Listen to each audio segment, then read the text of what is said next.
Освен в картините, багрите на есента бяха събрани в десетките букети, които получи твореца за своя юбилей. А той провокира вярната си публика с един по-различен натюрел и есенни сюжети, рисувани в последните 8 години. От реалистичните му платна, посветени на Италия, през художествения образ на древния град Мисионис и абстрактната му живопис. Хубавото е, че картинките излязаха от ателието и сега можем да ги видим така, като едно цяло.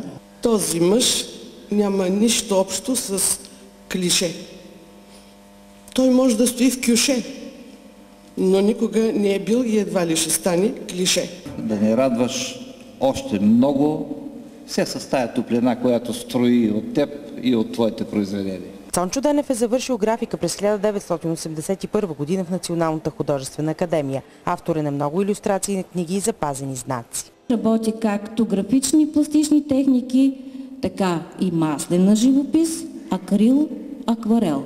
С юбилейната си изложба настоящия директор на художествената галерия в Търговище показа завидна техника, богат колорит и експериментаторски дух.